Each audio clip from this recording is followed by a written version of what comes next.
Good evening, 49er faithful. Welcome to another episode of the video call-in show happening live.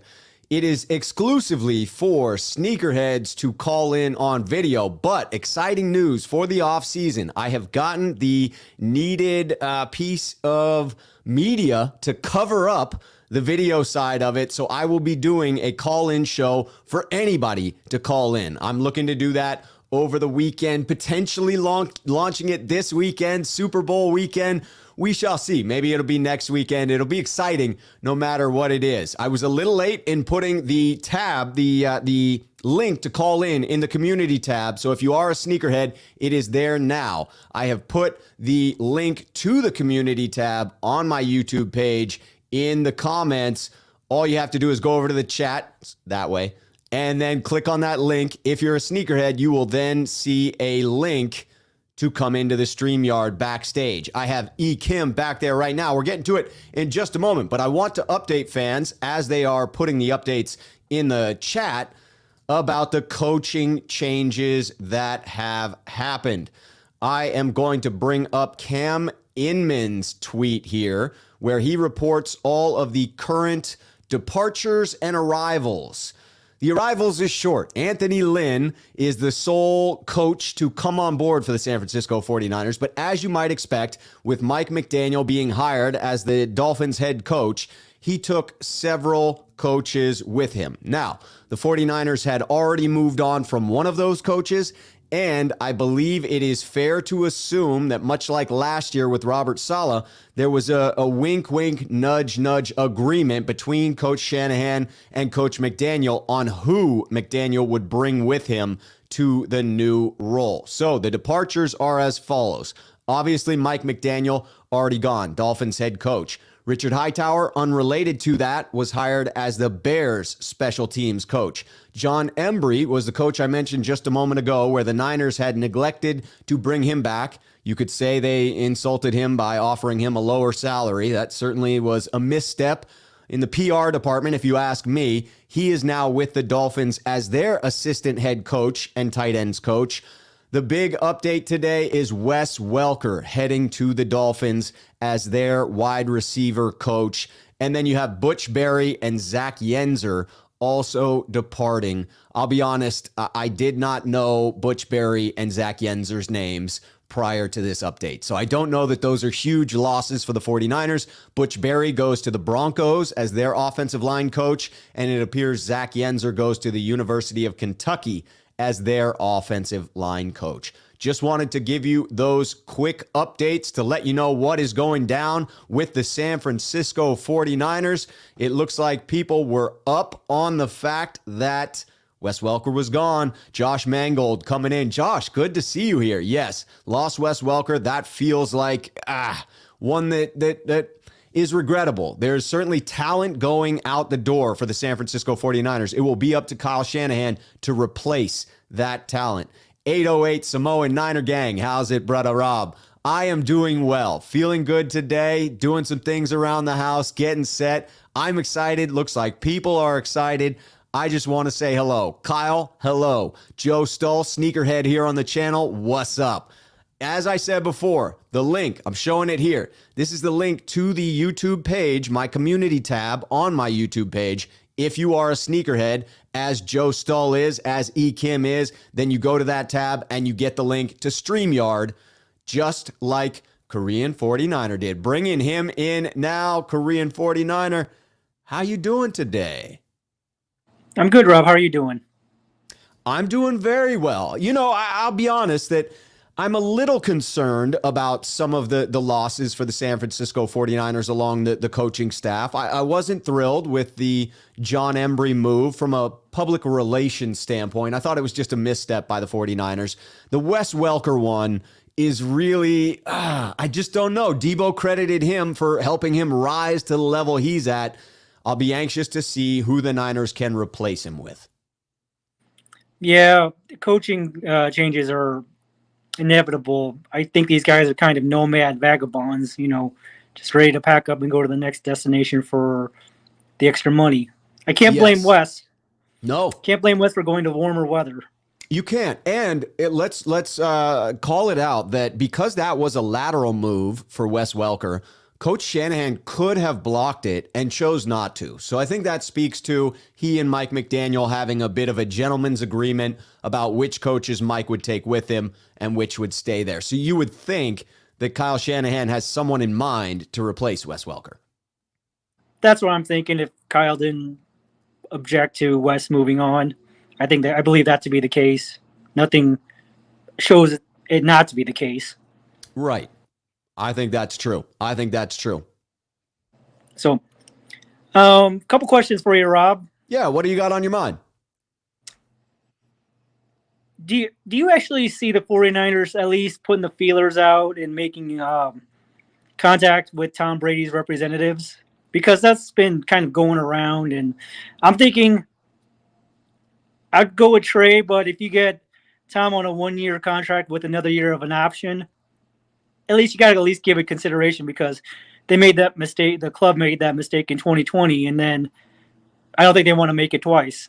No, I mean, you have enough egg on your face from making that mistake once. So let me say that I don't know where the rumors have originated from, where they started. And so it's tough to say the validity to those rumors. But if we set that aside, if we just say, sure, maybe they're fake, maybe Tom Brady is 1,000% retired, or maybe they're not, and maybe he is planning to come out of retirement. My feeling is that Tom Brady has had such a storybook career that there's at least a reasonable chance he comes out of retirement, because it was an unceremonious way in which he would be ending his career if he left this year. And that doesn't feel like Tom Brady. Tom Brady feels like a guy who should ride off into the sunset after winning a Super Bowl. And what better storybook ending than to do it with the San Francisco 49ers? That you would see that image of Tom Brady in the Candlestick parking lot throwing a football plastered next to him winning a Super Bowl with that team.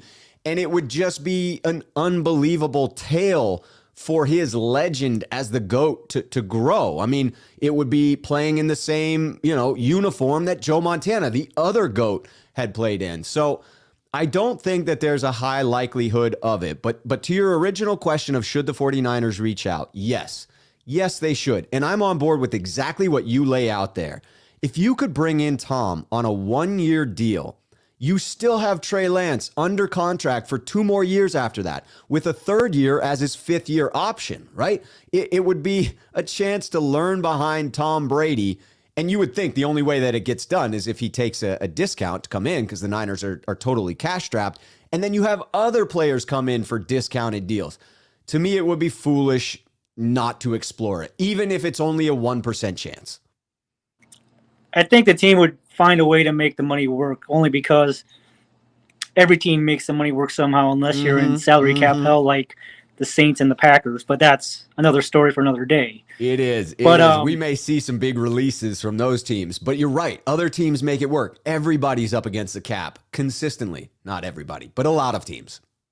Yeah. So to me, if it's possible 1 year with another year option, I'd say at least explore it, because I think Tom Brady saw the writing on the wall in Tampa that the team was not going to be very good next year with some of their players not coming back. But what areas would you concentrate with the 2nd round pick in the draft? To me, it will depend upon free agency a great deal, because I think for the San Francisco 49ers, to me, it's about bringing back your own players. It's about re-signing Laken Tomlinson. It's about re-signing DJ Jones. It's about re-signing Arden Key. And if you can get those done, then my priority shifts. Then I think it's one of 2 ways. I've been saying for a while now that my top priority would be a speed edge rusher in the mold of a D Ford type. I really think that the defensive line was unlocked in a way with pass rush efficiency that it hasn't been unlocked since, even with the interior pressure we generated this season. because of what D Ford brought to the table. And I'm not willing to wager that D Ford is going to return to any type of health. I think that the most likely scenario is he gets released with that post June 1 designation.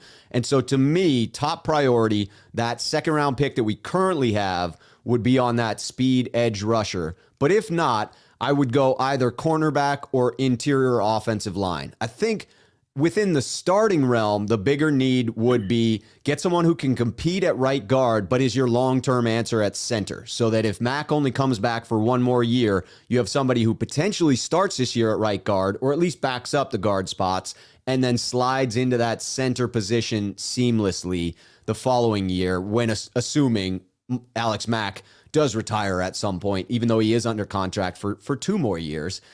And then I think cornerback, you just can't go wrong with depth there. I wouldn't be mad if the Niners address cornerback with that second round pick, but I think it's unlikely. They have not shown that historic propensity for investing that highly in cornerbacks. That's a good point. Those are good points, Rob. I think what I would do is try to find someone to replace Alex Mack, because if he's not, to me, he's getting older.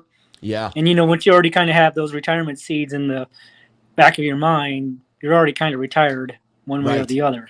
Right. And does he really want to put himself through another grueling year of, collisions and going up against 330-pound men? No doubt. After a while, that kind of gets tiring. And he was better in the second half of the season than the first, so that gives me some optimism that perhaps he would come back this season. But it is a question mark. And I think even if he is coming back, to your point, you do need to invest in that spot because it is so critical to the success of the offensive line and Coach Shanahan's offense in total that you've got to be prepared. Had the Niners addressed it with Creed Humphrey last year, we wouldn't be in this conversation. Yeah. Also, I think the right side of the offensive line is Swiss cheese. It's got a ton of holes in it. I mean, Tom Compton eventually showed that he's more of a backup, maybe a fill-in guy for a game or two, and Daniel Brunskill had struggles at times, not playing the best, but, you can always upgrade from him. Yes, you can. And you do have Aaron Banks, and you don't know if he's going to take that next step. He could be our next starting right guard. It's entirely possible that he needed more time to shift from left to right. That is a difficult transition, as I'm told. I've not personally done it. My skinny ass is not an offensive lineman, even though in Pop Warner football, somebody attempted to make me an offensive lineman at one point in my career. But yes, I think that you're right on the right side of you're correct on the right side of the line. I would argue that Mike McGlinchey isn't that bad, in my opinion. And I think what you saw was the 49ers compensating for his loss and a drop-off. I actually want to do this research project of dipping into Kittle's numbers with McGlinchey starting and then Compton starting, because my belief is in the eye test is that Kittle was then held in to block more frequently. And so Kyle Shanahan schemed around Tom Compton being the starter at right tackle in ways he didn't need to with Mike McGlinchey. He ended up getting similar results from the two, but if you can get the same result and free up George Kittle, that's a huge win. Yeah, I would agree with that. One last major point. I think the 49ers really need to try and lock down Bosa. I agree. Because he's going to ask for more than $30 million because his dad wants his sons to be compensated because he didn't have a long career.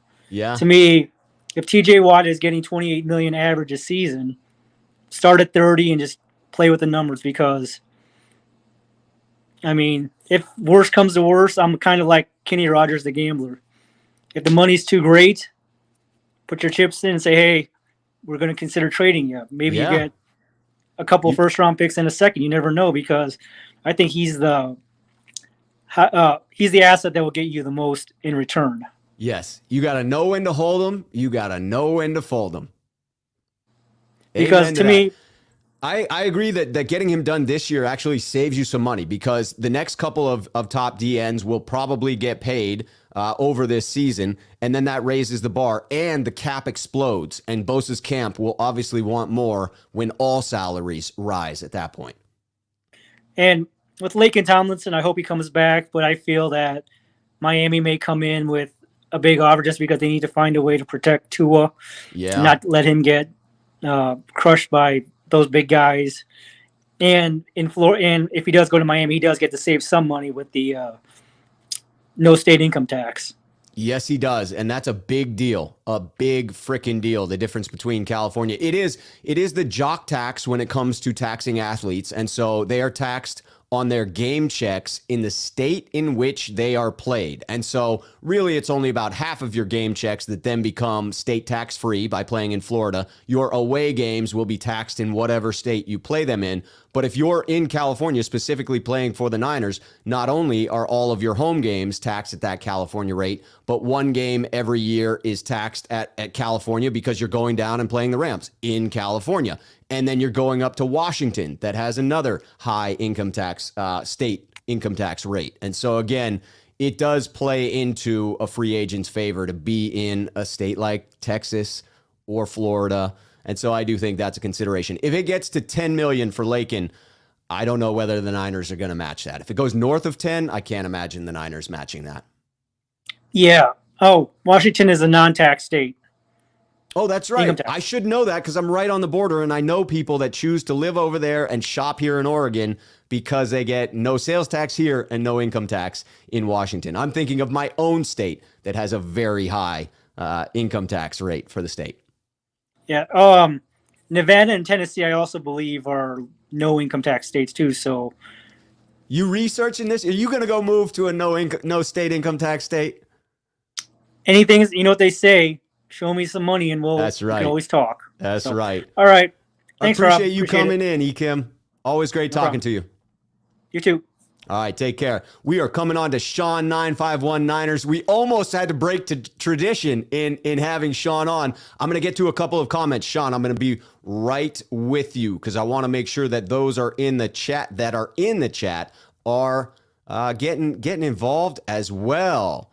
All right, Raphael562 is doing the kind thing, asking people to like and subscribe. You know I have to throw that up there, Raphael562 Niners. Appreciate that. Alan, things are going well. We're talking Niners. That means it is always a good thing. Pokemon, yes. Wes Welker has now been hired. Same position, wide receivers coach for the Dolphins. A lateral move, meaning Shanahan allowed it. Niner Faith. What's up, Rob? What's up, Niner Faith? Bro Montana, one of my favorite nicknames. What's up, Rob? Bro Montana in the house. Keep up the great work, man. Thank you, Bro Montana. Appreciate you joining. Happy. I agree with this one. Happy coming in saying vet minimum for Brady. I will take him. I would take that too. That would be phenomenal. Caligula coming in. If you got TB12, you don't need a QB coach or cornerback coach. I'm thinking you meant QB coach. TB is his own QB coach. You did mean QB coach. One typo, one normal. Yes, I mean, I agree. The question is, would Shanahan and TB12 get along? And is it real that TB12 is even considering coming out of retirement? I don't know. 808 Samoan, love Brady, Rob, but just feel he should stay retired. I mean, what would that do to Trey Lance's mindset to sit out another year? Man, it would be tough in that regard. The last one I want to get to before going on, that's not true. I'm going to get to two more before Sean. Eastside Chris coming in. Vic Fangio meeting with John Lynch. Yes, this is the part I forgot to add. Vic Fangio rumored, Akash over on Twitter threw this up, that he may be a consultant for the 49ers this year. And that could mean that we have a perfect transition. If D'Amico Ryans is hired as a head coach next offseason, we would have Vic Fangio ready to step in. That would be phenomenal. Here we go. Texas Niner coming in. At Rob, have y'all talked about Joe Montana saying he doesn't think Trey Lance is ready? Not sure I agree with Joe. I haven't seen that interview yet. I saw mention of it, but I have to agree. I just don't know that you can definitively say that. I don't know that Joe Montana has the inside access right now to have gotten a close enough look at Trey Lance to say he's not ready. From what I saw from week 5 to week 17, I would argue that he's ready to step in on a team that has this much talent because of the people surrounding him. All right, we'll get back to the comments in a little bit, but I am going to bring in the one, the only Sean 951 Niners. How you doing, man? What's up, buddy? Can you hear me good? I can. You're a little bit low on the volume if you want to turn your virtual mic up a few notches. If not, I can do it for you on my end. What about now? Still about the same. Let me see. Oh, tuck in my earbuds. All right, say it one more time. We good? We are good. People can hear you. Throw it in the chat if you can hear Sean 951 well. Only because I wasn't home, so I jammed over here to pop on the computer. So I Couldn't didn't have get it all set yourself all set up in the normal pattern. You had to on the fly. Yeah. I hear you, man. How's that Southern California traffic? Well, it was in inner city. I didn't go on the freeway. It was just good. Inner city, but it's everyone coming home from work. Good. Not Texas Niner confirming that we can hear the man.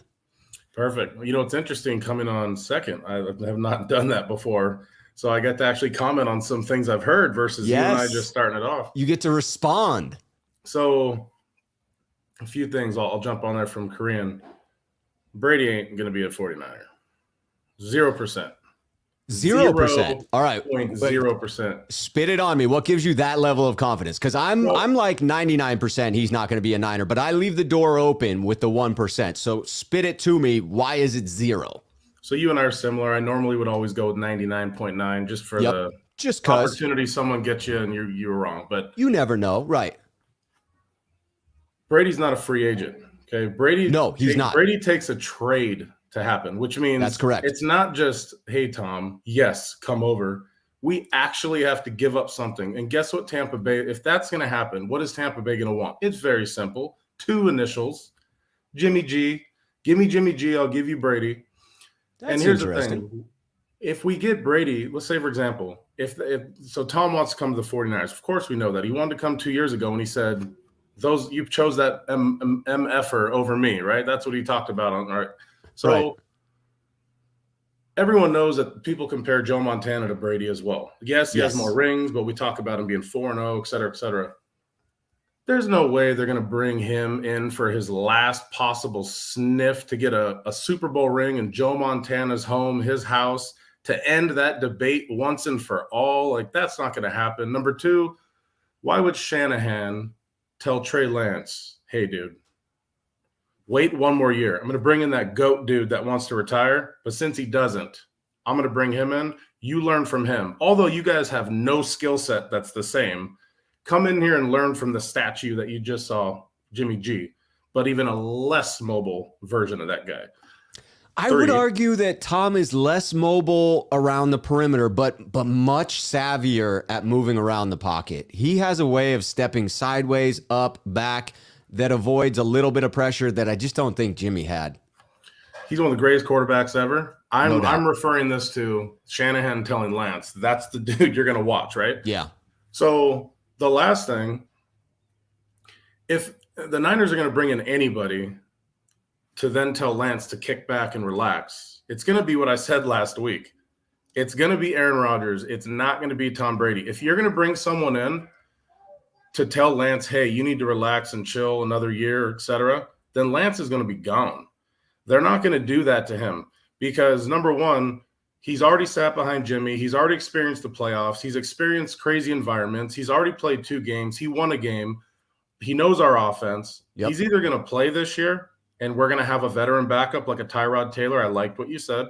Like a Tyrod Taylor, or something's going to be worked interestingly with Mike McDaniel and the Dolphins because, like you mentioned, the only way Shanahan, who we all know he has an ego, I mean, he does. Most definitely. He's going to allow a lateral move for Wes Welker to go help out McDaniel, even if they're your homies. This is business. There has to be a scratching back method that went into play there. Like, hey, bud. That's an interesting thought. And there may even be more to this whole Miami thing as we come through here. But, hey, McDaniel, you want to go off and have a great – coaching only lasts 2-3 years as a coach. I mean, look at the history right now, right? Right. So, hey, McDaniel, you want to have the best opportunity in Miami? Well, you already have a defense. That's good enough. You've got everything else. You need an offense, and you need to shine because you're an offensive coach. They just hired you. So guess what? You need to be successful quick. Well, how do you do that? You need a quarterback that already knows your system. You need coaches that know how to coach exactly what you want. It's the same thing Shanahan did in 2017 with Lynch. He brought in his people. So I'm pretty sure he said, McDaniel, you can have ABC, but guess what? I need a first for Jimmy, or I need a package for Jimmy, or whatever it is. There had to have been a gentleman's agreement because a lateral move in business, I mean, I'm going to be honest, I wouldn't do that. I don't care what business I'm in. Like, I want gain. I mean, that's just what it's about. Now, Sure. friends, you can hang out with my friend. It's just my friend. Business, no chance. There's something more there. We need to keep our eye on that for him to allow him to do that, unless Wes Welker and him had some falling out that we just don't know about. Or he said, hey, Wes, you need to step it up. And Wes is like, hey, look, it's ran its course. Let me go somewhere else. And he just gave him a you gentleman's could agreement. have a hypothetical, though, where Wes comes to Coach Shanahan and says, hey, listen, I've wanted to go back to Miami. I have ties there. You know, I played for the organization. I'd like to go along with McDaniel. And you could see a scenario where if a guy says, hey, I no longer want to be here, I want to make the move, now Shanahan has to allow it to happen, right? I mean, otherwise he's keeping a disgruntled individual on the staff. So I could see other possibilities, but I like some of the things you're bringing to the table as hypotheticals. I think if that was true about him wanting to go to Miami, and the fact that the only time he says that is now when his offensive coordinator goes to Miami, that just seems a little too easily coincidental for that to happen. I think if he really wanted to get out of there and go to Miami, I don't know why it would take him 5 years to do that. I would in my supposition, it would be because McDaniel went there that he's saying, all right, now I want to make the move. It would be because of the McDaniel move that instigated that, in my mind. Sure. I agree. Okay, perfect. Yeah, 100%. If that's the case, again, who knows, speculation. But if none of that took place and he just allowed him to do that because he wanted to, I just would keep our eye on the Miami situation. I think that's there's a lot of warm places. Yes, right? yes. The only thing Miami gave him was a guaranteed job. He didn't have to apply. It was just come over, right? So going back to the whole Brady thing, there's no logic to bringing him in for one season, period. Because guess what else will happen that Brady has never had since Jimmy G was his backup? Pressure from the backup. Right. He went to Tampa Bay, and his backup is who? Kyle Trask, and it used to be Josh Rosen, and like, you know what I'm saying? So yeah, you come to San Francisco, we're the faithful. Like, you see how we trash our damn quarterback if he doesn't perform to the standards that we're used to. And you're Tom Brady. You say you're the GOAT. I mean, I know he doesn't say it, but you know he thinks he's the GOAT. Yeah. Our fans are going to expect him to be Brady of 07. It's just the way it is. So if you come in here and you're Brady of your last year of New England, and you start hearing trade chants with his ego, hell no. Like, that is just not the way it's going to go down. Like, he's not going to be a backup. He's not getting replaced. Shanahan would be in so much pressure. And all in all, if we did it, that means we gave up Jimmy for him. So we really have nothing to show for it because Brady's just going to say, I'm done. Yeah. It's over. I have to interject, though, and say that I don't think the faithful would hold Tom Brady to the standard they held. As weird as it sounds to say this, they would not hold Tom Brady to the standard they held Jimmy Garoppolo to. Because I think Tom Brady brings with him the magic of being the GOAT. And therefore, fans would be in hog heaven with the idea that Tom Brady was coming in. I don't think anybody would be chanting for Trey when Tom Brady's on the field. You know, if you sign him for 1 year, it's ride or die with Tom for the entire year. That's just the way it would go. I agree. That's true. Yeah. But that's where I'm talking about the pressure on Shanahan, because that means he would have to adhere to, I'm doing the Jimmy Garoppolo scenario of 2021. We got a special guest. No, it's my future 49er. I'll be out there in a little bit, okay? Thank you. All right, sweetie. Love you too. So she's a good daughter, by the way. I got an awesome daughter. I like it. But that would be so much pressure on Shanahan to go through the season with that, because honestly, look at the way – I don't care about Brady's stats this past year. He threw the ball every damn down pretty much. He had so many injuries on that team. That ain't Shanahan, and Shanahan's not going to let him just do what Brady wants at 44. Too bad. Like, if you lose games, no chance. It's like, hand the ball off, and I'll throw on third down.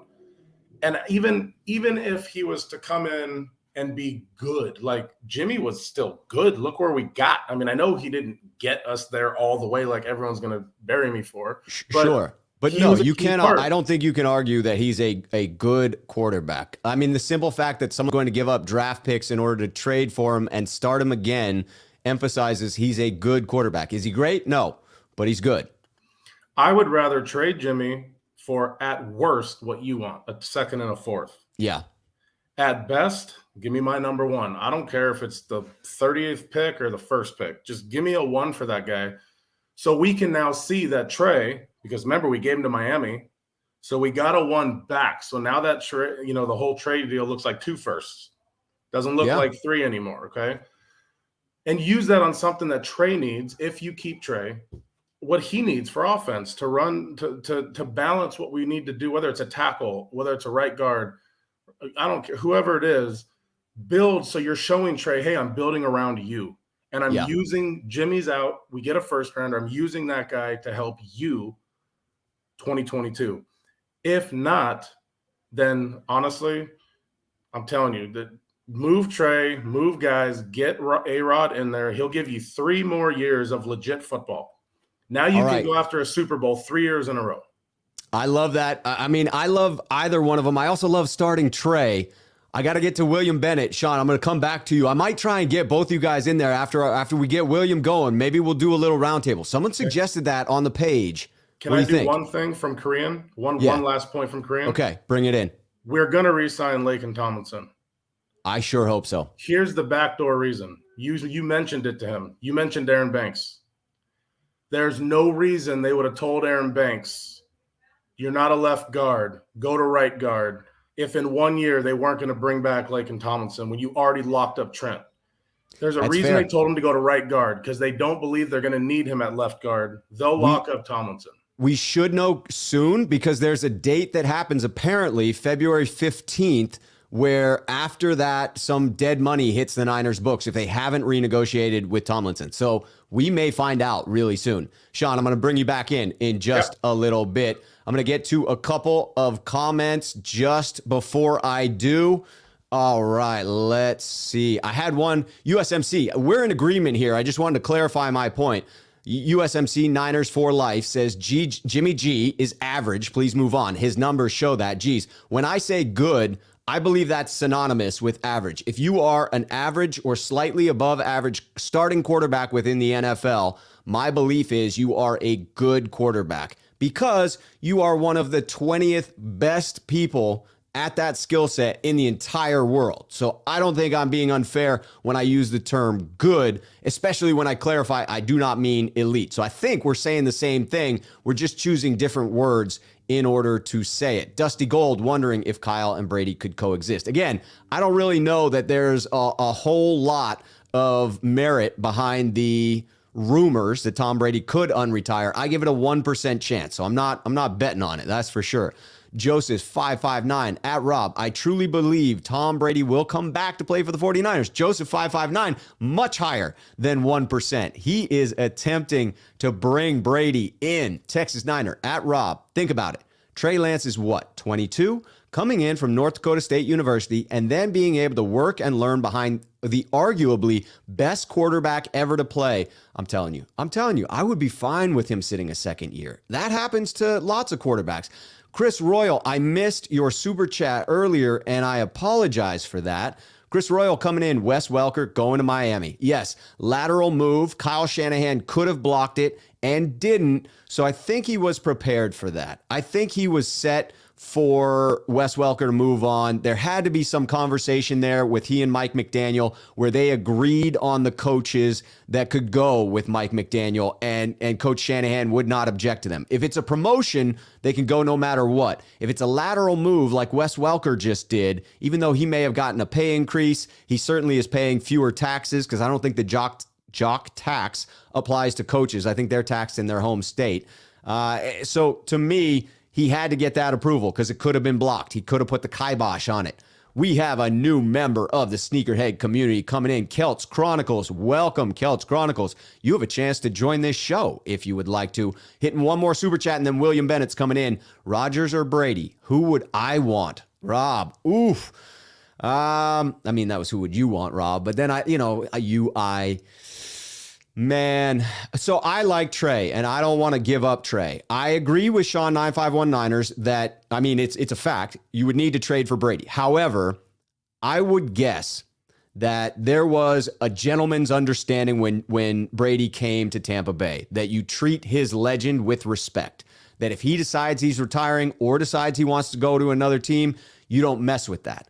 So my guess is ownership in Tampa Bay would not play hardball with Tom in the same way that Green Bay has and will continue to play hardball with Aaron Rodgers in his request. So to me, the Brady one is more likely, but I'm still putting that as 1%. I just have the Aaron Rodgers thing as less than 1% for me. All right, I am bringing in William Bennett right now, and I love the jersey. What's up, William? Hey, cheers, brother. Can you hear me? I can. I'm going to do a test for the audience. How's my audio right now? Because sometimes, William, we get a weird thing where when you're in, if I don't mute it, my audio goes weird. So I'm just doing a test. Hit me in the chat. Yeah. Okay, but I can't hear you, William. Okay.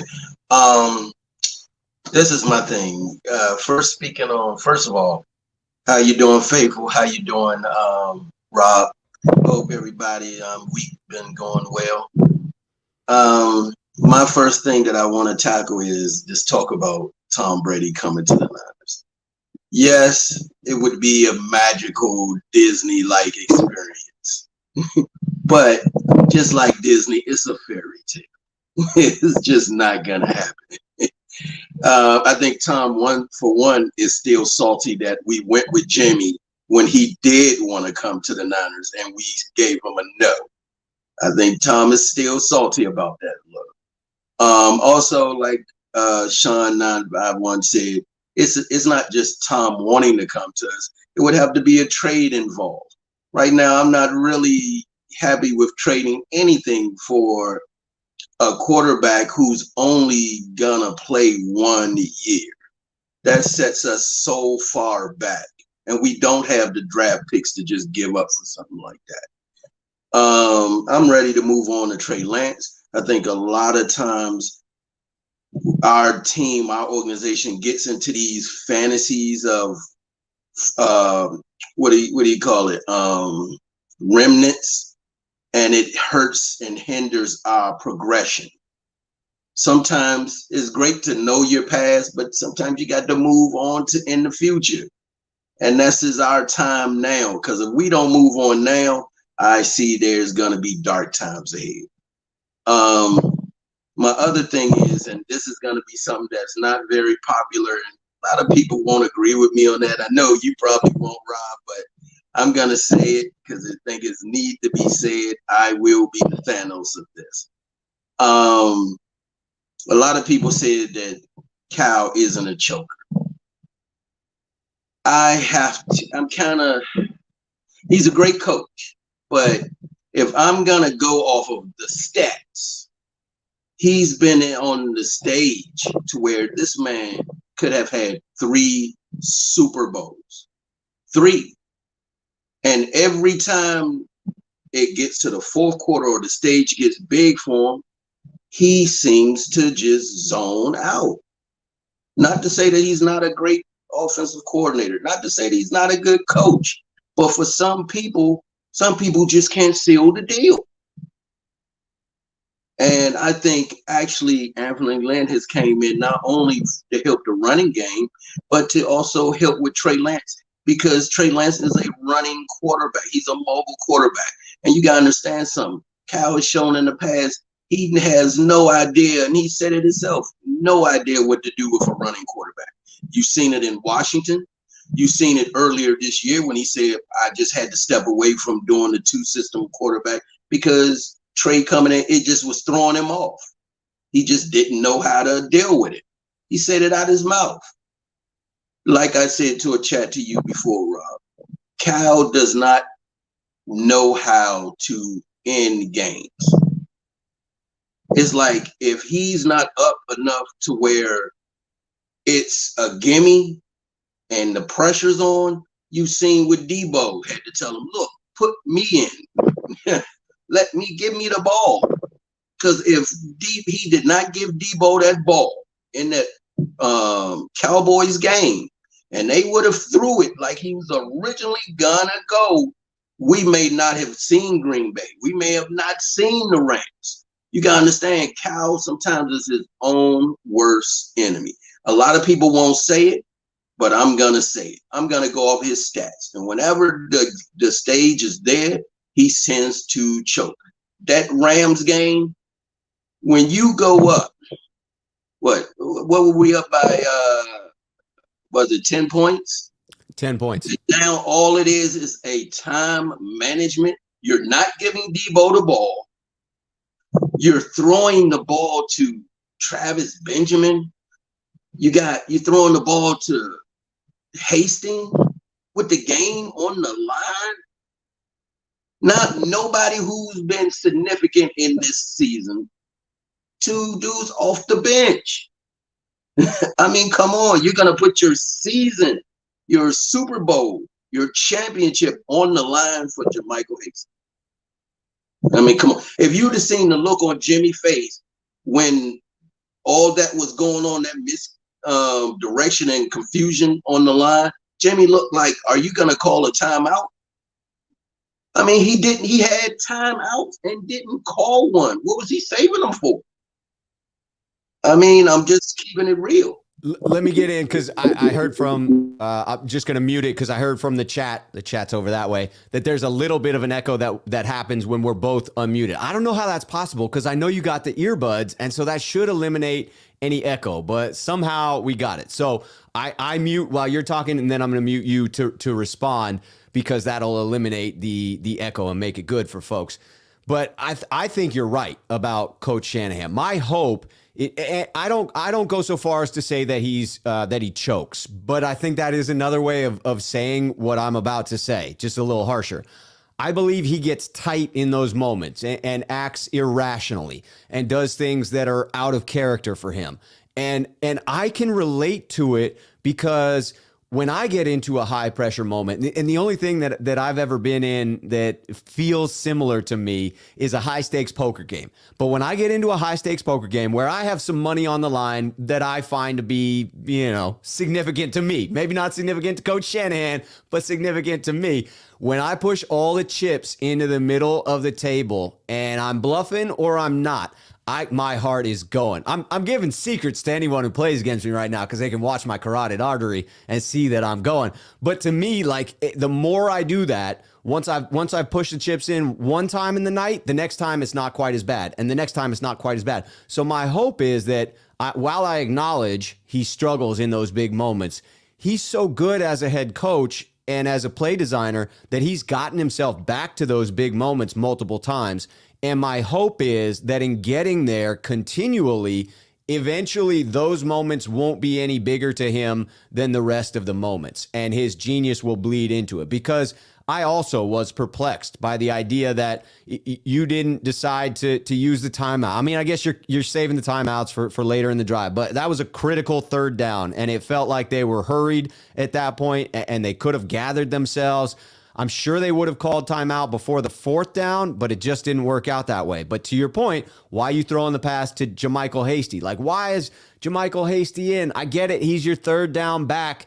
But to me, you couldn't operate in something where you have Juice out there instead, like someone who's a better pass catcher. And the Travis Benjamin thing to me is that is Coach Shanahan finding the matchups that he likes and ignoring common sense, ignoring the fact that Travis Benjamin was active in 4 games this season, and now it's the biggest stage, and you're going to throw him out there. So all that long-winded to say, I agree with you on a lot of these, William.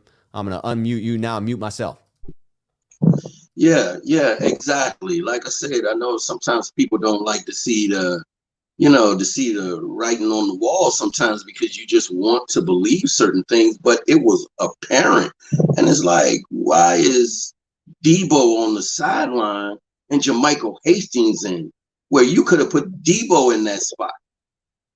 I'm like, what the hell? And another thing, it was funny because it says history repeats itself. We was in another 17 to 17 game in Los Angeles. What happened in the first 17 to 17 game that won it for us?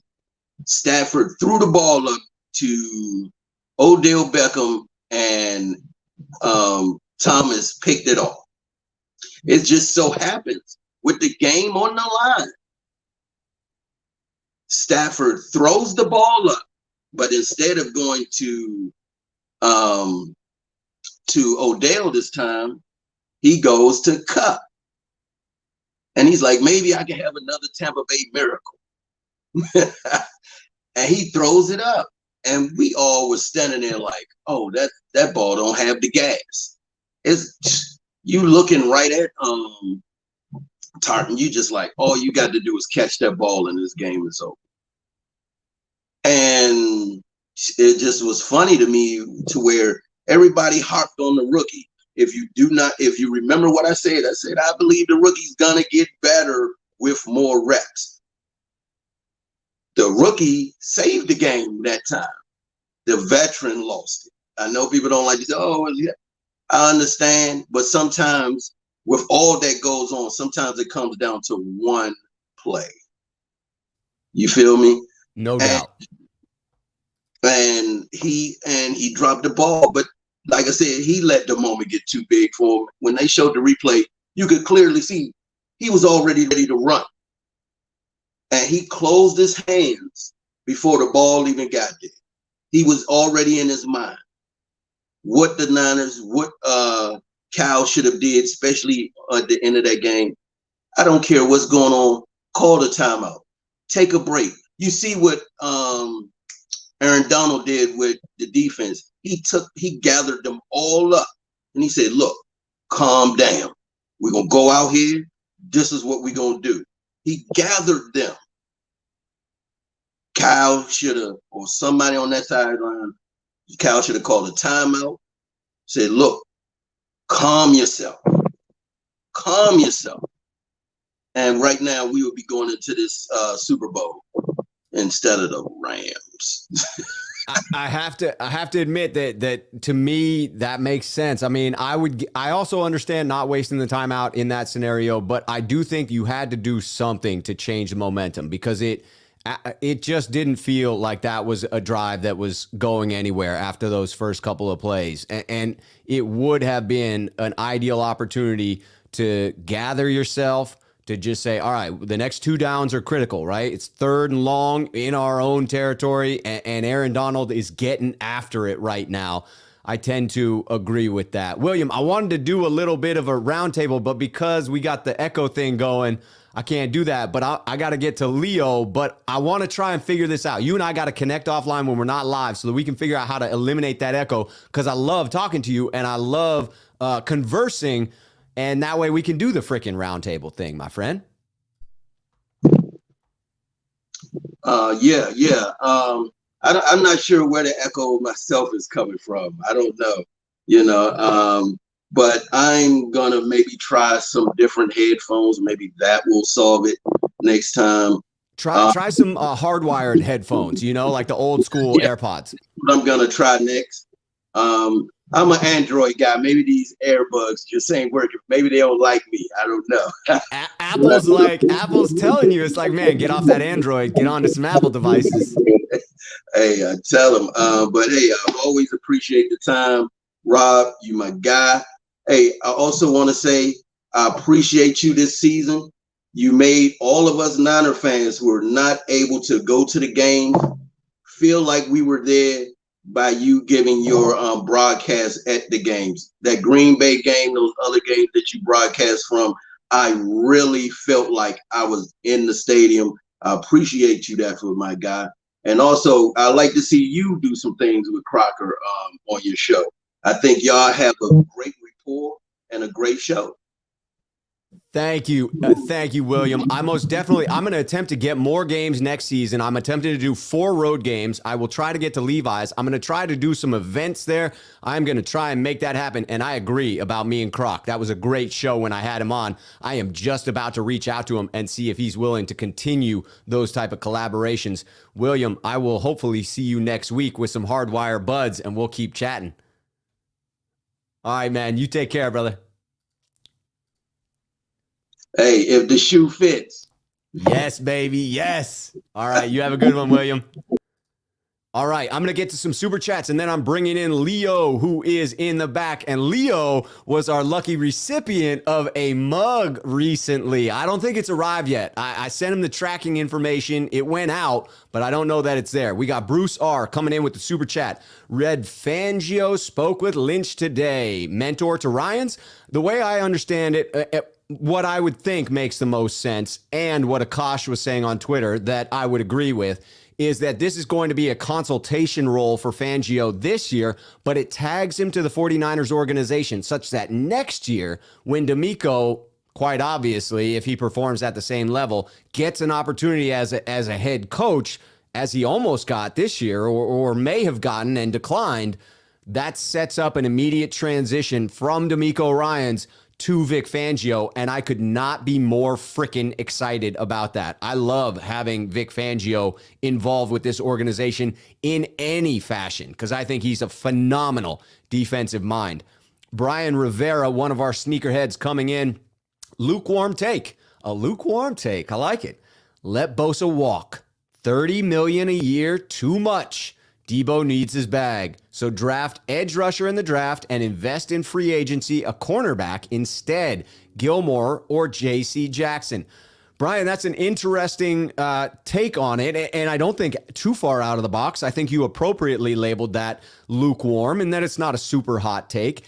And the Niners could go that route. I would just argue that you cannot find pass rushers of Bosa's caliber. That, to me, he's the type of player that you lock down. He's the type of player that warrants that $30 million a year price tag. I could see the 49ers waiting to have one more healthy season and signing him next offseason. That's not my argument. My argument is get it done this offseason because everyone's contracts are going up next offseason. That would be my take on it, Brian. But I certainly, if you freed up that money, you would then want to reinvest it either in a pass rush or, to your statement there, in cornerbacks. But the 49ers have expressed their belief in building through the defensive line, through pass rush first, cornerback second. I just don't see them bringing in any high-priced free agents at cornerback or too high of a draft pick. It seems to be against their approach to team building, roster construction. Joe Stull coming in, fellow sneakerhead. Brady or Rodgers in SF is a total fairy tale, but a guy can still dream. Trey's time now. Pumped to see deep throws to Debo and Ayuk. Joe, you've basically spelled out how I feel about it. You know, I think it's a less than 1% chance for Rodgers. I think it's a 1% chance for Brady. I think it's a 99% chance that it is Trey Lance time. And so I'm on board with that. I won't be completely caught off guard if Tom Brady officially says, hey, I'm unretiring, then I will start taking it seriously. But right now, you know, it seems like just rumors, seems like just things that the NFL puts out there for all of us to have stuff to talk about. All right, I am bringing in Leo now. Leo, how you doing, man? Hey, Rob, can you hear me? I can. Dude, you got a good setup, too. You got a good-looking setup. You got the solid audio. Are you doing streaming for other stuff or what? No, I'm a gamer, so I'm a techie, right? So I have a lot of various toys. This is a 4K Brio Logitech, but it's not your level. Right. Well, yeah. Well, I appreciate that, but it looks crisp, dude. It looks good. Appreciate it. Hey, Rob. Yes. Hey, it came. What is that? 1 day shipping? That was amazing. Yeah, cheers, brother. Cheers to you and all the Niner faithful. That's phenomenal, man. I am glad that made it out there.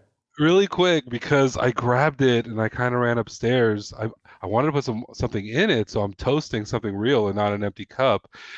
This wasn't washed, right?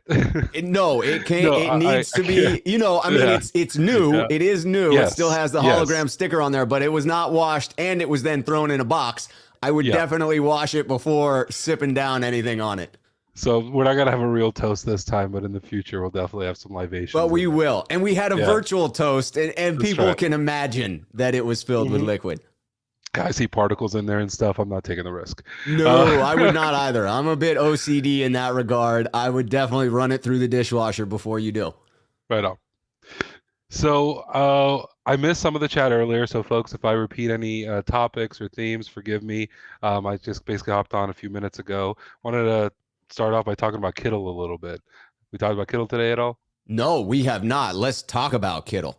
Cool. So I don't know, man. Like I'm a big Kittle fan, and Nice.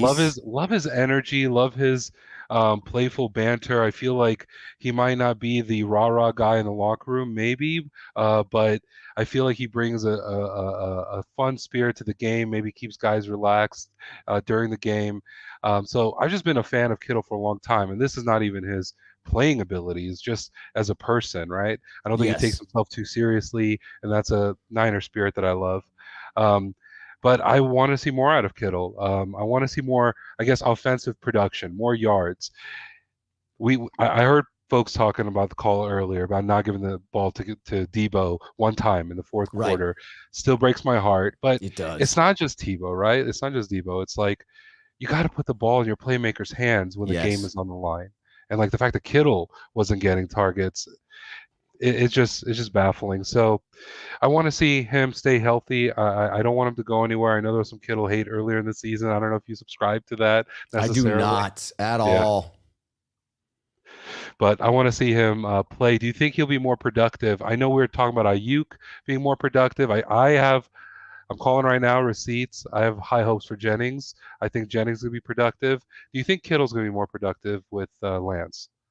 I do. I mean, I remember Kittle running deep down the middle of the field. Now, you could argue he's had some lower leg injuries since those years where he had the long touchdown catches, the deeper receptions. But I still think that's a piece of his game. And to me, Debo, Ayuk, Kittle all benefit from a quarterback who's willing to push the ball down the field. The other thing that, again, it's a research project that I actually want to dig into because it will be complicated. Early in the year, when you had Mike McGlinchey at right tackle, there were some games where Kittle got injured early on in the year, so you have to factor that in. But it's my contention in the eye test and what I remember of the season. Granted, I could be making up my own memory at this point because memory's funny like that. But I believe that we held Kittle into block substantially more once we shifted to Tom Compton at right tackle, and understandably so, right? And so people really get upset with Mike McGlinchey because when he misses a block, he's tall, so he can get pancaked, and then it's ugly, and it's a highlight reel, and it gets thrown over and over and over again, and it gets spun into Mike McGlinchey's no good. To me, as long as he comes back in form from that injury, I think that shores up the right side of the line in a way that most people don't give him credit and frees up George Kittle. So we could have a double whammy there for Kittle in that he's able to run more routes and he now has a quarterback who's willing to push it down the field more frequently. That's awesome. I never even considered that right guard, right tackle scenario with McGlinchey. That's interesting. Hmm. Cool. There's a lot of talk about the physical way there's a lot of talk about the physical way he plays, and that makes him more injury prone. Yes. And that he played most. I don't know how much of a factor, they didn't talk about it much, how much of a factor his health was in the season. Maybe they didn't want to target him, put extra hits on him downfield because of that. Because I know he plays a very aggressive style of football, and most guys are playing through injuries most of the year, but I think he had maybe significantly more than others. Yeah, I would agree. I mean, he definitely that's part of the reason people call for him to be traded is certainly the injury history. I've always contended though that I enjoy his physical play style. I wouldn't trade it for the world, and it's part of what makes him so special. I think the same is true of Debo. And to your point earlier of the type of locker room guy he is, he does play with a certain mindset of like, I'm pretty crazy and I'm willing to run through you and block you into your grave. And that spreads. That's contagious. Other people on the team begin to play with that type of enthusiasm. And I don't think that you can quantify it. It just is something that you have to have a sense for. And that's only something that would be known within the locker room and within the coaches. But it's something that I think I see on film. Again, I could be spinning it how I want to see it, but that's my observation. Yeah, we're a hard-hitting team. How much of it is Kittle bringing that spirit all the time to us? Kittle, him, and other guys. Yes. Another topic here, the coaching change to Lynn. Really excited about it. I'm really, really Yes. excited about it. So my understanding is assistant coach and specialist in the running game, right? That is correct. Assistant head coach and run game specialist. There's still the offensive coordinator title out there. I just can't imagine going about it that way where you then give it to him later as sort of an addition. So my guess is that, yeah, assistant head coach, run game specialist will be the title for the year. And what I'm hopeful for, have this thread has existed throughout the season. We've been talking about it, about how Kyle Shanahan needs someone else to be like, Kyle, like, not calm down, but don't forget to go to what brought you here, or just someone to challenge him, per se, because he seems like if he is a genius, right? And I think that there is some signs that he has, some, I don't know how much of it was him or the offensive coordinator, but there's some signs that, like, the way he schemes up the offense, there's some, like, brilliance there for sure. Most But definitely. one thing about brilliant people, though, right, is they know they're brilliant most of the time, and Yes. they could be their own worst enemies. So I'm really hoping that Lynn could be that confident person next to Kyle to go, Kyle, like, let's go. Let's go back to the running game, 2019. Kyle, let's go back to handing the ball off to Devo, right? Someone on the Yes. sideline. I think so too. I was very excited. I said before the hire that I thought the 49ers needed to bring in fresh blood because it seemed to be a bit of that definition of insanity, doing the same thing over and over again and expecting a different result if you were to simply promote from within. At the time, the name being floated was Bobby Slowick would just go from pass game specialist to offensive coordinator, and that would be the fill-in for Mike McDaniel. To me, you have no change there. You have no difference in those big moments when Kyle Shanahan tightens up. I do think, even though one of the fair criticisms of Anthony Lynn as a head coach was he struggled in late game scenarios, when you're not the head coach, that changes it. The pressure is no longer on you. You are relaxed in those moments to some extent because you're not calling the shots. You are advising the person who's calling the shots. So I do think that it's possible. Say that again. See, I thought it could be live. Seeing it from another perspective, while the head coach has got 1,000 other things going on in his head. Yes, totally. That's what I'm hoping comes out of this. I mean, who knows? We need to wait and see. But that's my belief as well. That Anthony Lynn coming in can be that voice of reason in those tense moments. And Kyle Shanahan clearly needs it until he has evolved as a head coach. Yeah, sometimes I wonder, I watch the games and I sit there and I wonder, what am I missing? Because I'm screaming and I'm like, Debo, what are you doing? Like, pass the ball to Debo or hand off to Debo. And it's like, no, not this drive. Oh, not next drive either. Oh, what's going on? So yeah, I'm sure so many of the fans are doing that. Or here's the worst one, Rob, man, I think it was like the last 3 or 4 weeks. I could tell when Jimmy was about to throw a pick, man. Like every time I just started smelling it. It was like, throw it away. And Grant started talking about that, like a couple of weeks after I was going nuts with my friends, just like, does he not know how to throw the ball away? What's going on? And the play it's would wild. get broken. Wild how few times in his career he has thrown the ball away. I had not thought of that stat until Grant brought it up and then looked at the actual statistics, and he is well below the league average of throwing it away. Well, he has to, right? I mean, I feel like you have to have that in your tool belt if you're not a mobile quarterback that's going to break out of the pocket and create a play, right? Like, yeah. we know all these, right? So you have to have another something in your tool belt, right? And he just doesn't have it. He'll take the sack, like he'll turtle, like I call him the cement boy, right? He'll just sit there and just take the sack, or he'll do something silly like throw it into double, triple coverage, Right.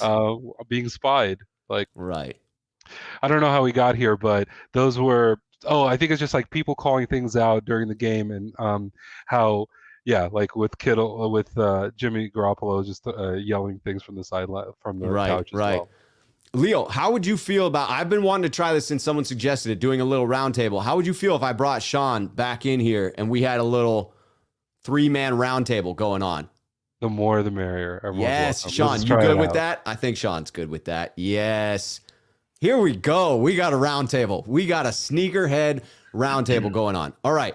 I'm going to look to see if there's anything that people want us to address in the comments, because there's certainly opinions flying around there. People are deserving, talking about George Kittle and whether you want to trade it. Caligula, Sneakerhead here, say, can't understand why some dudes would trade Kittle or Bosa for uncertain first-round rookies. That's a great point, that like people think, oh, you trade him for a first rounder, instant win because you've brought back value. But now you're looking at, depending on where the first rounder is, somewhere around a 50 or 60% chance of hitting on that first rounder. I mean, when we took Kinlaw, I was very optimistic that he would be a cheaper replacement for DeForest Buckner. I'm not giving up on him yet, but I'm certainly less likely to believe that's the case. And I thought it was, while I hated the trade, I thought it was reasonable value that we got back, but you see the end result not being a positive one. Yeah. Go ahead, Sean. For me, I wouldn't trade Kittle because we already locked him up. Like, he's been paid. And I'm not saying to trade Bosa, but I don't see it this way when it comes to Bosa. So to me, it's, do you want to pay $30 million for Bosa, or you saw Bosa only plays half the game until the playoffs. So you saw the way our front five, Key, Ebukam, and all the rest of the guys who don't make a ton of money, they didn't skip a beat. The only thing we missed maybe was a few sacks, but we bring Bosa in on third down. So to me, I'm not saying trade Bosa. Damn dude's top freaking 3 in the league at his position with his brother. But I don't see that as, hey, let's trade Bosa. We're going to get a first-round pick that's going to be a Bosa again. I don't see that. I just see it as we can spend, and I'm not saying trade him, so please nobody get on me about saying trade Bosa, but $30 million when we're a little bit tight on the cap, that's the only factor. Do I pay $30+ million for X amount of years and lock him up? He's already had an ACL. Right, I'm playing the negative of this right now. Right. Already had the ACL. Yeah, it could happen anytime, but he doesn't play full time. We rest him, but he's dominant. Do we want that guy? Or can we roll with the other 5 guys, lock all them up to $7 million here, $8 million here, $8 million here, and have a legit solid 5 for what one guy was worth, and we get back compensation for him by default? Maybe it's a player. Maybe it's a corner, like 2 cornerbacks or something like that, right? So what I hear you saying, Sean, is that it's not a slam dunk on whether you would keep and pay Bosa, that you would at least consider the idea of trading him. I want to get to Leo. Yeah. You already spoke about Kittle. Do you feel any differently about Nick Bosa, or are you open to exploring that? What would you, if you were John Lynch, would you lock him down at 30, 31 a year, or are you waiting another year, or are you exploring trade possibilities? I would. I would lock him down for $30 million a year. To me, I think about like all-star players and people that are game changers and the other team has to account for. And you can get, I mean, I don't know how to rate these people, right, Sean? To your point, top 3, but like you can get B level people, B minus, B level people. But when you have that A+ player on the field, that all-star, right, that all-pro person on the field, I feel like that adds a premium to the position. It's not that adds that's a game changing player on the field that has to be accounted for at all times. The game scheme does. True. And also for me personally, guys, the way that Bosa came back from injury, he looks stronger. Right. So for me, that says a lot. Did he lose a step? Did he looks just as strong as ever. So we need healthy people. And that's Sean, not just to Sean, because Sean, I know you're not talking about getting rid of Bosa, but if we're talking about replacing him with 3 to 5 additional players, those are unknowns. Those are unknowns. Are those going to be more injury-prone players, or are they going to hit? Are they going to be B people that turn into A people? There's just too many unknowns. I don't think you can give up. I don't think you can give up a pass rusher like Bosa. I think he on quarterback specifically, he turns up the heat. I think that he didn't have that. The sacks. It's not the stat sheets. It's the pressures, right? So like on Rodgers, those games like Stafford, I think like that pressure or that thought of that pressure constantly coming from a Nick Bosa does something to the game that's intangible. I like that. And I think important to clarify, nobody in this roundtable is actually saying we should trade Bosa. We're exploring like why you might consider it, why you would be open to it. And I would add to that conversation that when you have a coach like Chris Kocurek that has consistently coached up players that are underperforming, maybe you do consider that you can take someone and bring them in. You're never going to replace that efficiency that you had from an A+ player. But if you can bring in other players that serve as role players, there's a potential for it. And it would be all about what you're getting back. Again, nobody is saying we trade him. Brian Rivera pointing out, frees up money, though. That's why you trade for picks. That makes sense to me. I want to change the topic here. Sean, you got a final thought on it? Bring us home on it. Yeah, so Leo, dude, you're 100% right.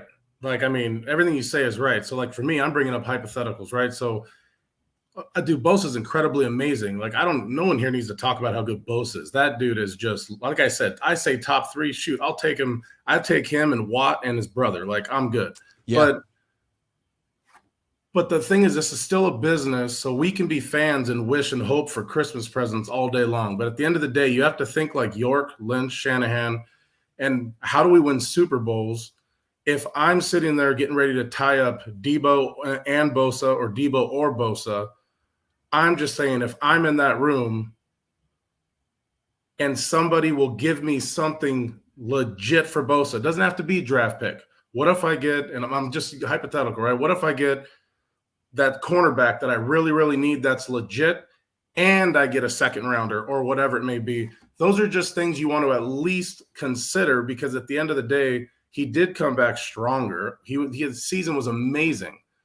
But still, someone like him who plays situationally throughout the regular season and then mostly in the playoffs, lock him down. I'm good. Pay him 30. Like, I'm cool. I love Bosa. But if we're going to have any type of restraints for money, and that's going to be the excuse in 22 and 23 as to why we don't have certain players to put points on the board, you just have to consider it. But I'm not saying do it. That's for sure.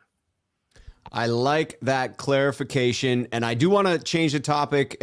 Ironically, I'm going to change it to something Ron E. Niner put in the chat, but I need to get to a future Ron E. Niner comment because I really like some of them. Now, some of them are just calling out this topic as laughable to him, and I get that, but I like the remember Charles Haley argument. I think that you don't let go of these types of players, which is why this is a hypothetical and not a suggestion. For me, I like exploring it as a mental exercise. To me, I wouldn't do it, but I like this last one. Ronnie Niner coming in. I'll trade Bosa for Bosa. I mean, why not, right? Just bring him in. Maybe you can get a second along with it. Maybe the Niners kick them back that additional second rounder. But I want to go back to, quick one, Rob. Really quick. Bring it in. This might be a transitionary topic anyways. Do we have more clarity right now on what's going to happen with the cap space in the league next year? No, so are you referring to 2022 is set, 208 million, but nothing clarifying 2023 except for that is when the new TV deal comes into play. And the NFL, each of these years has been getting the money from DraftKings and the other gambling sites that are out there. They got 300 million additional revenue last year on the initial launch of it. I'm going to guess that doubles or triples over the next couple of years, and all that has to get factored into that percentage of revenue that then gets kicked back to set the cap number. So I do think it's set to explode, but we don't have any real concrete estimates that I have seen as of yet. So again, it's nothing against anyone else putting in topics. Please put in more topics, but I just want to get quick fire off on this one. What are your top 2 destinations for Jimmy G? Assuming he gets traded, assuming he's not back, where do you think he lands up? Sean, hit me with your top 2 first.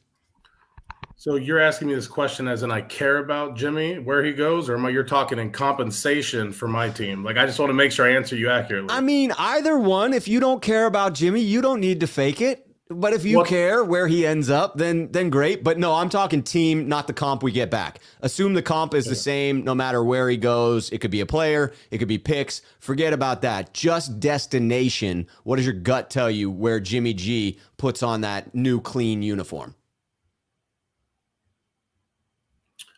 Going with gut and throwing all business to the side, where I think he will be, I believe Jimmy G will be in Miami. You said name 2, right? Yeah, top 2. Miami, I like it with Coach McDaniel. I don't have top. They're just going to be 2. Okay. There's no order here. They're neck and neck. Miami or Pittsburgh. Ooh, I like those 2. Pittsburgh is my number 1. I have never wavered from it, and I've been very clear about what I think the comp is going to be as well. Leo, where do you see as top 2 destinations for you? This is going to be crickets. Yeah, I'm at Pittsburgh and Miami as well. I actually think it's much more likely to be Pittsburgh than Miami, but That's where I have it as well. So not very interesting, unfortunately. Maybe Hey, we should talk about why it couldn't be one of those. But this was a quick hitting topic. We got CT Law coming in asking another super chat. We're going to get to that, and we got other people in the chat as well. I just wanted a quick hitter on that one. To me, I like the Commanders as that second team, so I will be a little bit different. I'm well ahead in believing it's Pittsburgh, but the Washington Commanders could use a commander, and Jimmy is that. It'll be interesting to see. I think we're going to know in the next couple of weeks. I can't freaking wait. CT Law coming in. Rob, I am confused. If Jimmy's gone, Debo and Bosa aside, where is all the money? Who is eating that up? I mean, it's a great question, and you can, let me throw this out for great cap information. I think I got to find it. 49ers cap, what is it? Is Rob, it while you're doing that, FortiNinersCap.com?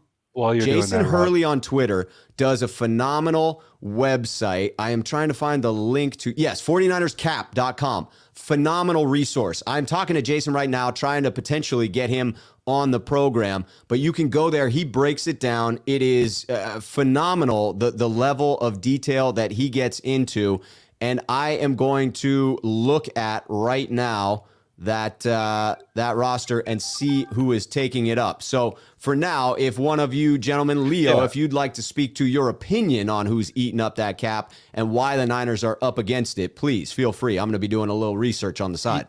Yeah, no, but this is why I brought up that question about the cap space in the league next year, because I knew that we had to make a lot of re-signings coming up in the offseason, but I don't know where the the cap space concern started coming in. Maybe I was missing it. So I'm not sure. And I feel like at some point a few weeks ago, we started getting really sensitive about, Debo's re-signing and Bosa. And then that means that it's the first I heard of it. I knew we had to do a lot of contracts re-signing, but I didn't know that we were at cap space concerns. So I've found the particular spot. Did you want to say a quick sum about it before I jump into it, Sean? No, because honestly, I haven't dove into our cap situation yet before this, so I didn't want to speak out of turn. I'm looking for it right now, though. Again, 49ers cap is a great resource. Jimmy is far and away the biggest cap hit in 2022. Once you get him off the books. So the reason everyone is so upset about this is if you look at it, the 49ers technically have 44 players under contract, but like 11 of those are future contracts. Those are players that are not likely to make the 53-man roster, right? As of right now, the Niners are building to a 90-man roster. That's the offseason roster, 90. But then they've got to cut it down to 53, and then the top 51 salaries count against the cap that year. So you're really only looking at the top 51 cap numbers for players. And if you look at the Niners right now, before they trade Jimmy G, if you estimate in them signing all of their 9 draft picks, you actually have them $5 million over the cap. So then they trade away Jimmy, and that brings them down to $20 million below the cap. But as far as projected starters on the team, they only have 32 players. So they need 21 additional players. 19 of those contracts would count towards the top 51 contracts on the team. So basically, you've got the Niners attempting to sign 19 players for about $20 million in cap space. That is tight. When you look at the league minimum of what you have to pay guys, it's pretty close to 7, 8, 900,000 per player at a minimum. And then you get into any high-priced free agents. But I'll give you the top 10 players and their salaries for this year. Jimmy Garoppolo, $27 million. You save about 24 or 25 of that when he's traded. Eric Armstead, 20. George Kittle, 16. Trent Williams, 14. Jimmy Ward, 12. D Ford, 12. Mike McGlinchey, 11. Nick Bosa, 11. Samson Ebukam, 8.25. Fred Warner, 8. Those are the top 10 salaries there for the San Francisco 49ers. So you can see a lot of double-digit salaries in there, and that's how it gets tight. Man, Loveface XYZ has been banned from the channel many times, but likes to come back into the chat. I love the spam. Gotta love the spam. Sorry, let me get us back into the dialogue as I've now blocked that spammer that comes in attempting to inform us about Loveface.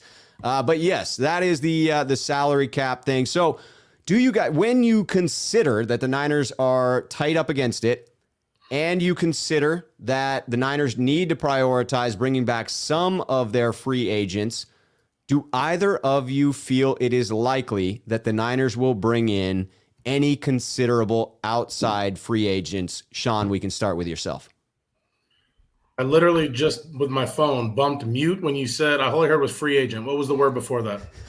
I literally hit mute. We can start with Leo, but if the Niners, considering that they need to bring back a fair number of their own, or at least you would think are going to prioritize that, and considering that they are up against the cap right now, do you think there are any notable free agents that they bring in? Not what the free agents may be, not their names, not their positions, but do you think the Niners' strategy will be to bring in expensive outside free agents, or do you think it's bargain bin shopping only?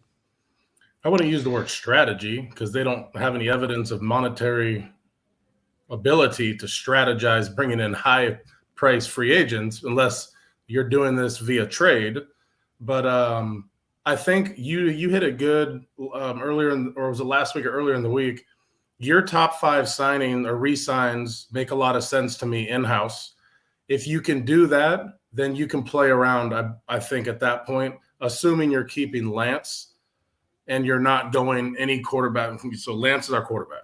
Right. I like that. But another big issue, too, for me, you get rid of Jimmy, but, man, we still have to pay a veteran backup. Yes. And that dude is going to, I think Lance makes, $8 million? He's going to make $8 million, too. He is set at 7.75 for next year. So we're about to pay a backup to do nothing. Keep that in mind too, because we don't want him to do anything. We want Lance to do everything. So we're going to have to pay $7 or $8 million, which to me is called dead money because it isn't going to be on the field as well. So really Jimmy's $20 million or less that we're actually going to gain because we got to replace a quarterback. So this would be a better conversation to have in a month. Oh, yes. Because we need to see there's going to be some drama, right? In a month, we will know a lot of the re-signs that have already happened, right? And so that will give us a better idea of what the cap space is for the 49ers. In a month, we will probably know where Jimmy Garoppolo is headed as well. Leo, just strategy-wise, you think the Niners bring in any big-name free agents? Well, and now I don't know about on the free agents. This is why I would prefer to trade Jimmy Garoppolo for someone that we need on the team, like a cornerback. Yeah, because then we're solving 2 problems. We're getting that $27 million off of our books, hopefully, unless we have to, pay some of that salary, which is possible. I don't think the Niners would agree to it, but it is possible. Let's just say 19 million we're getting rid of, or 18 million we're getting rid of, right? Off our, and then we take care of one of those people that we need anyways, that we would otherwise be paying for. So that's why I do think that that's my preferred method. It's not actually to get picks, but it's actually to do a trade and for Jimmy Garoppolo. But I do think that they'll target a few people. I think there's a chance they target a big name in the running game potentially to offset Mitchell and maybe release Mostert. Unfortunately, I'm still want to see Mostert take a, what do you guys call it, a 1-year flyer. Yeah, his contract expires this year, so if they chose not to bring him back, it wouldn't require a release, but they could. A 1-year deal, prove it deal. Bring him back in. That I think is the most likely scenario where he's back. I think otherwise you're right. He's probably gone. Yeah, but they're our backfield and supplementing our running game, because we found out this year that it's not sufficient. I think that they're not going to do the same thing next year that they would do with Debo this year. They're not going to hand it off to him 10 times, 14 times a game. So that's a good way to get one of our stars injured. So that needs to be tactical 3 to 5 times. So I think we need more help in the run game. And that's where we go for a big name.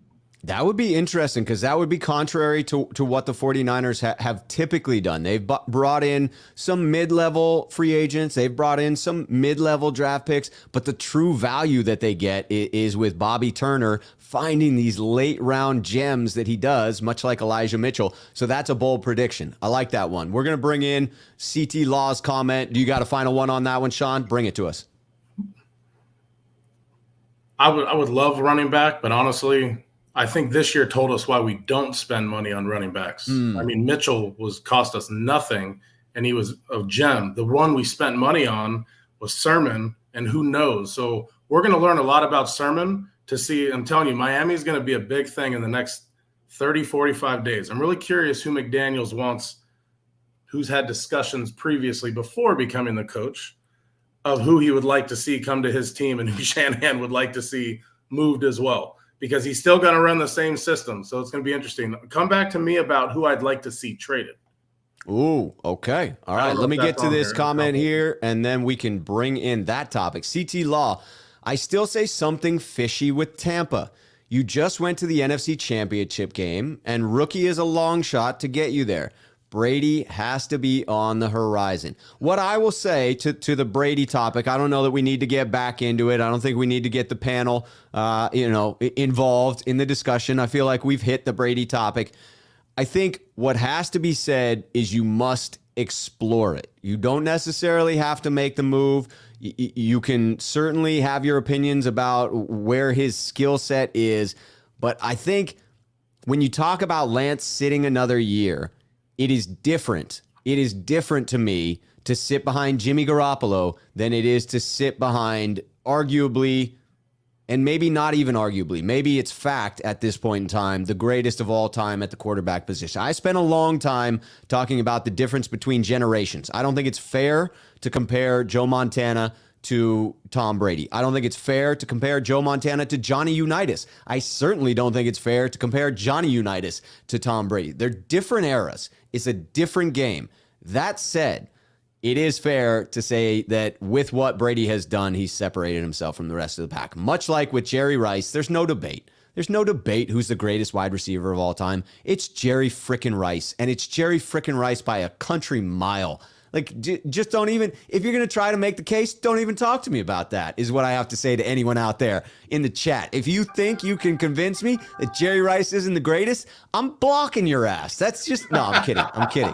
I'm kidding. All right, let's see if this super chat gives us a topic to go to. Otherwise, we're going to go into the trade topic you just mentioned there about who we may trade, because that is a way to free up some cap space. We just went through 10 players that are making double digits. Maybe it's one of those you got your eye on. Let's see. Gizmo Maltese coming in. We should be in the Super Bowl if we had brought in Brady or Stafford, or if we had drafted Parsons at 12, or anyone who could have helped this year at 3 like Pitts. We lost the Super Bowl in the offseason. That's an interesting take. I made a logical argument for drafting Kyle Pitts. There's an article out there with my name on it. I predicted we would draft Trey Lance, but I did make the logical case for why this team would have benefited from that. And I think I can say that I agree with Gizmo that had we listened to me, maybe we did win the Super Bowl this year, or do, because it hasn't happened yet. But yes, I agree. Had we gone a different route, we may have gotten over the crest. It may have been enough. But I don't think that we can truly, my opinion, before I throw it to the panel here, my opinion is that you can't accurately grade the draft until you know what you have in Lance. Because if he becomes what we hope he becomes, it justifies everything. If you're relevant for the next 8 to 10 years because you now have a top 10 quarterback, maybe even, that elite level that's that top 5 or 6, you're in contention every single year. So to me, it's too early to say. But I'm interested to hear, Sean, why don't we kick off with yourself? I hate these type of topics because if you would have done this, this would have happened, right? Right. It's hard to rewrite history. I mean, every time I watched Stafford, I saw pick 6, an interception, led the league in interceptions. Fair criticism. So, I don't know if his 17 picks would have been at a more horrendous time as our quarterback than it happened with the Rams. He also threw a pick to Tart that never happened that could have sealed his fate, and this comment probably would have never even come up. Now with Brady, hey, you know what? Garoppolo's a statue. Brady's a statue. Brady better than Garoppolo. So I can buy that more. I would say that more. But that means we would have had Brady. I'm trying to think of the scenarios. If we would have had Brady, Garoppolo had a no trade clause, right? Yes. Well, he had not a no trade clause, but he had a trade. He had the ability to veto a trade. So he would have needed to approve any trade that the Niners attempted to send him out on. So you would assume it would have been somewhat of a wash in salary, maybe even more for Brady. I mean, he ended up getting more with Tampa. Jimmy, you would think would be off the books in order to make that work in any way. He would agree to have gone somewhere else. You would get some compensation for him, probably not much after the 2020 season, but you would have had that 12 pick that you wouldn't have had to spend on a quarterback. You could have potentially, I like that background change. That is sharp right there. You could have potentially taken Micah Parsons as suggested. But to me, though, I think if you did that, I still think they get Trey Lance because you're not getting Brady for 10 years. You're getting Brady. He's a short term. Yeah. So the pick thing still would have happened. But if Brady comes, the thing with Garoppolo where it would have put us in a bad spot, there's no value for Garoppolo if that happens because every team knows we are in desperation mode to move him. They're going to give us nothing for him. They're going to force us to eat his salary just to get him out of there because they would have had to. So, I mean, I don't know. But if Brady would have been our quarterback and Garoppolo would not have been our quarterback and Brady would not get hurt, then I agree 1,000%. Yeah. We would not have the record we had. I agree with what you said to begin with, that it's hard in these hypotheticals. So many things change because it was 2 years ago that Brady was available. It was this past year that we drafted Lance. Like so many things, the domino effect, the butterfly effect, it changes everything. It's really hard to predict, but we're asking for it anyway. Leo, how do you feel about this topic? Gizmo, I am guilty of this. I do this kind of stuff all the time. Woulda, coulda, shoulda, like that. I do it, but then, you know, I hear the way I listen to stuff is like, what influenced the decision at the time? That's what I go back to. Like, you have to, you know, given what you knew now, looking back on it, you can do that on everything in your entire life. But what were the Niners looking at? They were looking at a quarterback that had just been injured, but when he wasn't injured, he took us to the Super Bowl. And I feel like they felt they have someone in the wings that they need to develop. This person could be developed behind Jimmy Garoppolo, who was sitting behind Tom Brady, and he's got the right temperament to potentially develop a rookie. He's got that team mentality, which proved to be correct. Yeah. Right? Like, who knows? Like, right? Maybe Stafford would have came to us, and you know, not been like that, or cause drama on the team. Right? That's the thing I think about with Rodgers all the time. What kind of you can't just look at the talent of the player. You have to see how they fit into the overall team. But I see why the Niners. I didn't agree with it all the season. I wanted to start the rookie, but I kind of see what they were thinking. They made a decision. I respect. I told you, Rob, this about 4 or 5 weeks ago, Rob in the channel.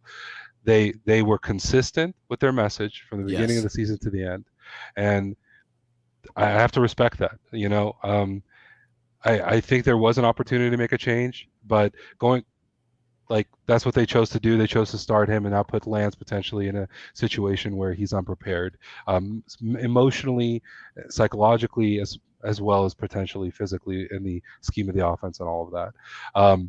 But yeah, for me, I don't think that we can know how this team would have gone further at the beginning of the year if we brought in an outside entity. Kyle had nerve, dude. I think we should have threw in Lance for a couple of plays at least. Like, I agree. So if Kyle, I feel like he might be very rigid to his scheme, right? He has a plan, he has a philosophy, and so we don't know how quickly Kyle could adapt to a Stafford in an offseason trade situation or pickup. So we just don't know. That's fair. All right. This has been fantastic. I love this roundtable setup. I'm so glad that we got to do this. I have to bounce pretty soon because we've gone the 90 minutes, which is a fantastic show. But I want to get to the final topic and keep it a quick hitter, but the one that you brought up, Sean. So what I think the way in which we approach this is, if you were the Niners, is there one player in particular that you would consider trading this offseason, or a trade that you think is likely to happen? So either way, either a hypothetical where it's just you take your pick of any man that you believe is still under contract and could be traded, or someone that's likely to be traded. And I'll go first, and I'll put out there the person I think is most likely to get traded. And I think it's because of the log jam that you now have at the linebacker spot. I could see the 49ers going into the season without making a move. No question. It's good to have depth. It was proven at the end of the year that when Alshire went out, it was phenomenal to have Dre Greenlaw come back in. He clearly had taken a page out of Aziz's playbook and was hitting harder than he was earlier in the season. That there was a renewed vigor to his play style. And I think if you're comparing the two, I would rather have Azeez Al-Shire in that spot myself. And to have a quality guy like Dre Greenlaw playing scant snaps or none at all seems like a waste of talent. And it seems like a better use of your capital to trade that asset away and bring back in a draft pick. Now, I don't think you could get that much for him, but it would get some salary off the books. And I think you could recoup either a fifth, probably more likely a future fifth, or this year's sixth. But again, it would be that sort of fringe move that happens. That would be my only prediction for a player I see as a viable trade option. Sean, I'm going to go to you first because I think this was, your topic. And if you had a different way of approaching it in mind, please feel free to. But otherwise, who's the player you think is going to get traded, or who would you pick to get traded? Yeah, I like yours, but yours is simpler. I mean, that's just right. Bam, give me some draft picks or give me somebody. Totally. I think you move Armstead's $20 million and you push it over to Bosa. So you bounce on Armstead. Who cares what you get in return for him? That's not the point of it. You're moving salary. You just want someone to take their $20 million. He had his best season of his career, in my opinion. He had a great season. Great season. So move him, take his $20 million, have that assist you with Bosa, so you keep it on the D line. You're not adding any money to the D line. I know he's going to get more than $20 million for Bosa, but you're not going from 0 to hero with Bosa because he's already making 10. So there's your 20. Give it to him. Bosa's pretty much squared away, taken care of. Backload that as well, and then you move on to Debo with fresh money. But that's what I would like to see out of there is Armstead. He's not worth $20 million. That's interesting because that would free up enough space to bring back my man. I'm showing the barbecue sauce, DJ Jones. And then you've got Kinlaw returning. That's not going to be the dominant force that you had with Eric Armstead and DJ Jones in the center there. But do you actually need to be the number one rushing defense? It's nice. It's great. I would love it if we were the number one rushing defense again. But if you have a substantial pass rush, which you have with Nick Bosa and company, potentially you can get away with having a less dominant run defense. And in your scenario, we haven't traded away Dre Greenlaw, so your base defense is that much better when you're in that base with 3 linebackers out there. That's a potential. I like that prediction. Leo, if you could, or your prediction of what the Niners will trade away this offseason. You could say none. You could say there will be 0 trades. You can take the, the 0 on the roulette wheel and predict that. I could go a couple ways with this. By the way, amazing idea with Armstead, Sean. That was brilliant. Because I would give up a couple of yards per average to an opposing team while running it back, beefing us up in the quarterback game, and not giving away those open freaking 30, 40 yarders in the backfield. Ugh. So yeah, no, I think we can loosen up a little bit in the mid and allow some more yards on us to be ran.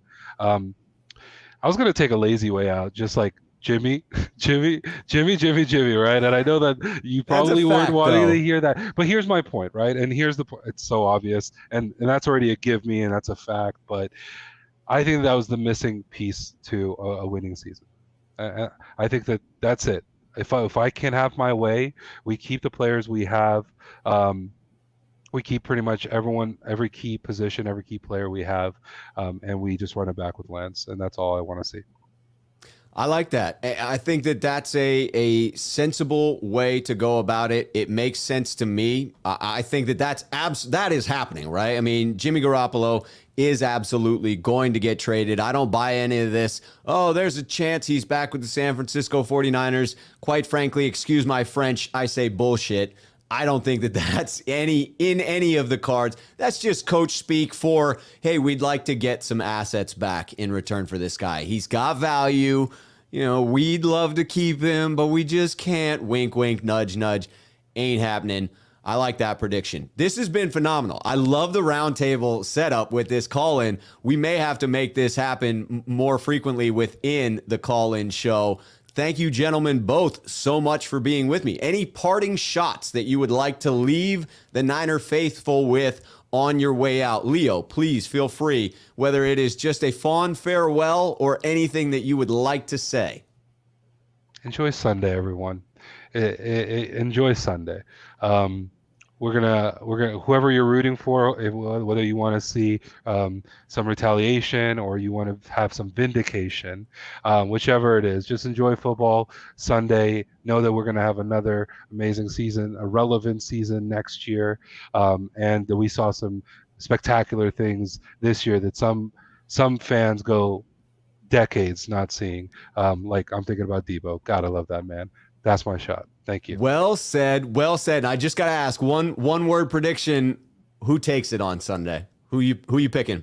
I'm going for Cincinnati, and I think Cincy. Burrow will take I like it. that. I think Me too. Stafford Me will too. throw too many picks, Sean. Right. All right, Sean, tell me what's your closing thoughts on this one?